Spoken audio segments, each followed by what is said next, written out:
Hello दोस्तों, स्वागत है आपका टारगेट एसएससी 2020 में। आज हम डिस्कस करेंगे एसएससी स्टेनो 2020 से रिलेटेड कुछ इंपॉर्टेंट पॉइंट्स के बारे में। सबसे पहले हम बात करेंगे इंग्लिश के बारे में, ठीक है। उसके बाद रीजनिंग और फिर हम जीके के बारे में डिस्कस करते हैं। तो इंग्लिश में क्या इंपॉर्टेंट पॉइंट का मतलब है कि प्लस पॉइंट के बारे में डिस्कस करेंगे। तीनों सब्जेक्ट में, तीनों टॉपिक में आपका इंग्लिश, रीजनिंग और जीके में क्या प्लस पॉइंट आपका रहेगा, वही चीज़ हम डिस्कस करेंगे।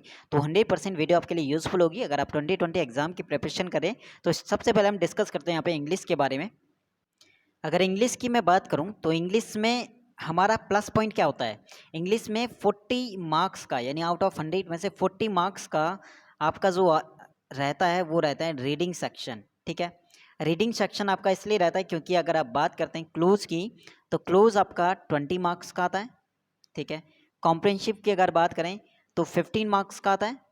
और उसके बाद पीक्यूआरएस की बात करें जो कि आपका 5 मार्क्स का था। तो कहीं ना कहीं जो 40 मार्क्स आपका, वो आपका रीडिंग अगर डेली रहता है या फिर प्रैक्टिस रहती है क्लोज कॉम्प्रिहेंसिव की इतनी ज़्यादा, तो ये चीज़ आपका, ये वाला जो 40 मार्क्स है यहाँ पे आपका स्कोर 35 प्लस हो सकता है, ठीक है। तो ये आपका इंग्लिश में प्लस पॉइंट रहता है रीडिंग सेक्शन। तो रीडिंग को डेली करना है। जिसने अभी तक छोड़ रखी है, कंटिन्यू नहीं कर रहा है, तो अभी से भी वो कंटिन्यू करता है एग्जाम तक।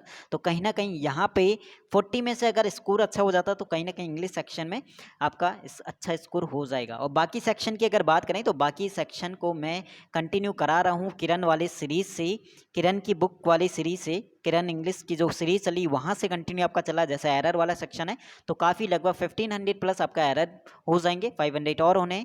इसके अलावा आपका सेंट इम्प्रूवमेंट हो गया, फिलअप सेक्शन हो गया, चाहे इडियम हो गया, वोकेबलरी हो गया। तो बाकी सेक्शन को मैं करा रहा हूँ। क्लोज कॉम्प्रिहेंसिव और पीक्यूआरएस, ये तीनों सेक्शन को आपको खुद ही करना पड़ेगा। और ये चीज़ कैसे आपका सही होगा, रीडिंग से। डेली आपको रीडिंग करना है। चाहे आप रीडिंग में कुछ भी आप पढ़ सकते हो, जरूरी नहीं न्यूज़पेपर, आप एडिटोरियल सेक्शन रीड करो, कोई भी चीज़ जिसमें आपको इंटरेस्टिंग लगता है, जो चीज़ रीडिंग करना जरूरी है। या फिर आप प्रीवियस के जितने भी क्लोज कॉम्प्रिहेंसिव उसके अच्छे से प्रैक्टिस कर लो। तो इंप्रूवमेंट आपका तभी होगा जितना ज़्यादा रीडिंग होगा, उतनी ज़्यादा आपका अंडरस्टैंडिंग अच्छा होगा। और अंडरस्टैंडिंग अच्छा होता है तो कहीं ना कहीं क्लोज कॉम्प्रिहेंसिव और पीक्यूआरएस आपका सही होगा।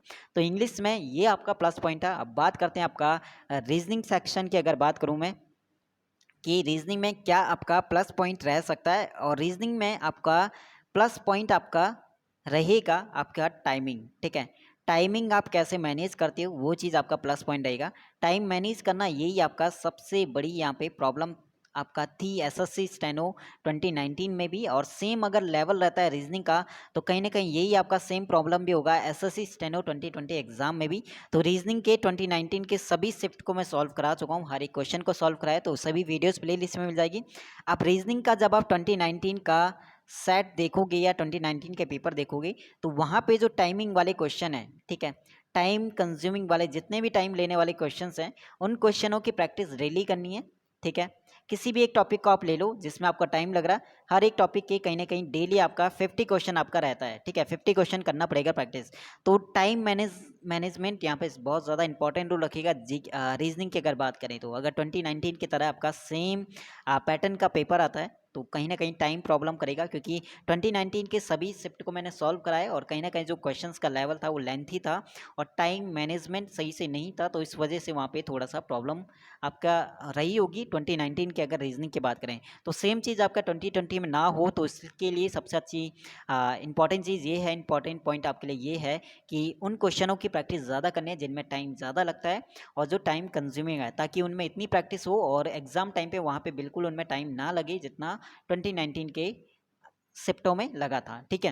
तो ये आपका रीजनिंग में है। और रीजनिंग में प्लस पॉइंट आपको खुद ही बनाना पड़ेगा कि क्या आपका प्लस पॉइंट है, खुद ही देखना पड़ेगा क्या नेगेटिव पॉइंट है। लेकिन टाइम को मैनेज करना इंपॉर्टेंट चीज़ है यहाँ पे, ठीक है। इसके अलावा जो टॉपिक क्लियर नहीं है, वो टॉपिक को अभी से आप क्लियर करते हुए चलो।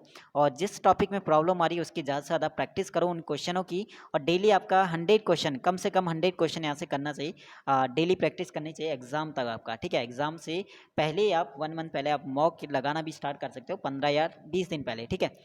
बाकी रीजनिंग में यही आपका प्लस पॉइंट है कि वो का खुद ही आपको प्लस पॉइंट बनाना पड़ेगा और देखना पड़ेगा कि आपके लिए क्या प्लस पॉइंट है क्या नेगेटिव पॉइंट, वो कैसे देखना है कि कौन सा चैप्टर आपको अच्छे से आता है और किस में आप कम टाइम लेते हो, किस में ज़्यादा टाइम लेते हो। जिसमें टाइम ज़्यादा लग रहा है तो उसमें क्या करना है, इम्प्रूव करना है। और वो चीज़ इंप्रूवमेंट आपका तभी होगा जब आप उस चैप्टर की या उस टाइप के क्वेश्चनों की प्रैक्टिस ज़्यादा करोगे, ठीक है। बाकी किसी पे डिपेंड नहीं रहना है रीजनिंग के लिए कि जब कोई कराएगा तभी आपको प्रैक्टिस करनी, खुद से ही करना पड़ेगा, ठीक है। चाहे आप रीडिंग सेक्शन की बात करें, क्लोज कॉम्प्रिहेंशन, वो भी आपको खुद से प्रैक्टिस करनी पड़ेगी।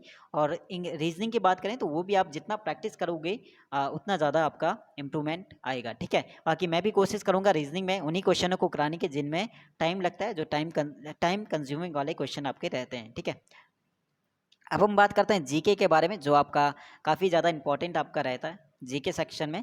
और टारगेट कहीं ना कहीं 30 प्लस रहता है सभी का, कि इसमें 30 प्लस टारगेट रहता है। और जीके में एक आपका सीरीज चला है, स्टैटिक जीके सीरीज, ठीक है। स्टैटिक जीके सीरीज को मैं क्यों स्टार्ट कर रहा हूँ, क्यों चला रहा हूँ, क्योंकि ये चीज़ 2019 का जब आप जीके सेक्शन देखोगे तो वहाँ पे मैंने एनालिसिस किया जीके सेक्शन को, 2019 के जितने भी जीके सेक्शन थे। तो वहाँ पे स्टैटिक जीके का आप देखोगे बेटे, स्टैटिक जीके से कितने क्वेश्चन आए हुए, तो एवरेज आपके 15 क्वेश्चन आपके स्टैटिक जीके से पूछे हुए हैं।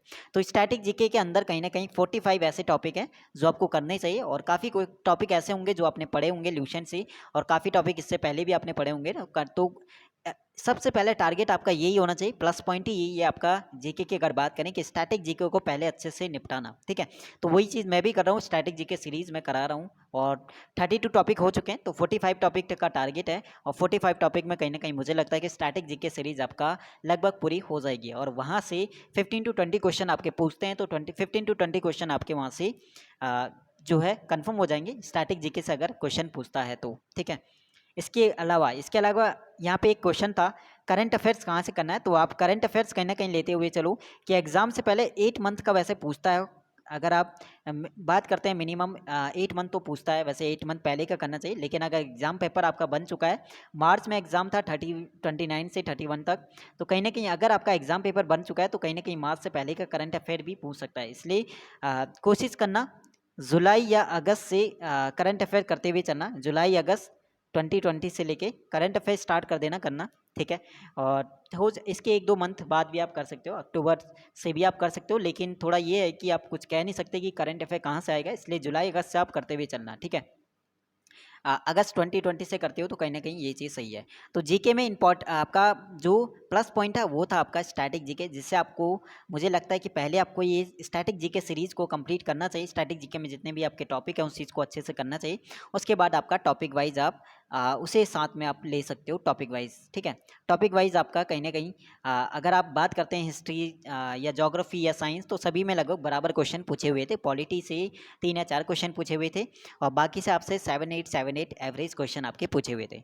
तो जी के सेक्शन में तीनों ही सेक्शन में क्या प्लस पॉइंट है, क्या आपका प्लस पॉइंट रहेगा, वो चीज़ मैंने डिस्कस कर लिया। एक बार जल्दी से मैं बता देता हूँ कि जीके में टारगेट रखना कि स्टैटिक जीके को बहुत अच्छे से आपका तैयार करने की, ताकि और हर एग्जाम में किसी भी एग्जाम की आप प्रिपरेशन करे हो तो स्टैटिक जीके का ज़्यादा वहाँ पे इंपॉर्टेंट रोल रखता है। और काफ़ी क्वेश्चन इस टॉपिक से आपके पूछे जाते हैं।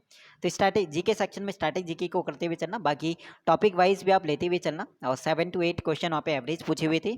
रीजनिंग में क्या करना है, रीजनिंग में टारगेट रखना कि जो टाइम टेकिंग क्वेश्चन है उन्हें उनकी प्रैक्टिस ज़्यादा करना, ताकि टाइम को अच्छे से मैनेज हो सके। टाइम मैनेजमेंट बहुत ज़्यादा इंपॉर्टेंट रोल आपका रहेगा। 2020 की अगर बात करें तो वहाँ पे भी सेम चीज़ आपका प्रॉब्लम कर सकता है, टाइम मैनेजमेंट। और इंग्लिश में रीडिंग सेक्शन को अच्छे से करते हुए चलना, रीडिंग आपका कंटिन्यू रहना चाहिए। और रीडिंग में आप कुछ भी आप कर सकते हो कंटिन्यू। आप क्लोज कॉम्प्रिहेंसिव करें तो काफ़ी प्रैक्टिस इतनी करूँ ताकि जितनी आपकी प्रैक्टिस है जी उतना ज़्यादा वो आपका इंप्रूवमेंट आएगा क्लोज टेस्ट और कॉम्प्रिहेंशन में, ठीक है। तो ये 3 चीज़ें थी जो इंपॉर्टेंट चीज़ें थी, जो आपने नहीं करी। जैसे स्टैटिक जीके अगर जिसने नहीं किया तो कंटिन्यू स्टार्ट कर दें। इंग्लिश में रीडिंग अगर नहीं करते हैं तो रीडिंग करना स्टार्ट कर दें, क्लोज कॉम्प्रिहेंसिव की प्रैक्टिस करना स्टार्ट कर दें, ताकि अंडरस्टैंडिंग अच्छी हो। और ये तीनों सेक्शन आपका 40 मार्क्स कहीं ना कहीं वहाँ पे अच्छा स्कोर हो। और रीजनिंग में जो लेंथी क्वेश्चन है या फिर जो टाइम लेने वाले क्वेश्चन है उनकी प्रैक्टिस करना स्टार्ट कर दीजिए। जितना भी हो सके उतना ज़्यादा उनकी प्रैक्टिस हो यहाँ पे होनी चाहिए, ताकि एग्ज़ाम में प्रॉब्लम ना हो टाइम की, ठीक है। तो बाकी कोई क्वेश्चन रहता है, कोई ऐसा पॉइंट जो आपको लगता है कि गलत है या समझ में नहीं आया, तो वो चीज़ आप कमेंट सेक्शन में पूछ सकते हो। और टेलीग्राम का लिंक आपको मिल जाएगा डिस्क्रिप्शन में, टेलीग्राम ग्रुप का लिंक। तो वहाँ से आप ज्वाइन हो सकते हैं ग्रुप में, ताकि कोई भी क्वेश्चन होता है तो वो भी आप टेलीग्राम पे पूछ सकते हो, या फिर आप अपना जो क्वेश्चन है वो कमेंट कर दीजिए। और नहीं तो टेलीग्राम पे आप पूछ सकते हो। बाकी धन्यवाद सपोर्ट करने के लिए, साथ देने के लिए। हर एक वीडियो इंपॉर्टेंट है आपके लिए और हर एक टॉपिक भी आपका स्टैटिक जीके के बारे में बात करें तो वो भी आपके लिए इंपॉर्टेंट है। बाकी कोई क्वेश्चन होता है तो वो चीज़ मैं बोल चुका हूँ कि कमेंट में आप पूछ सकते हो या फिर टेलीग्राम पे। धन्यवाद, शुक्रिया, all the best, take care, bye bye.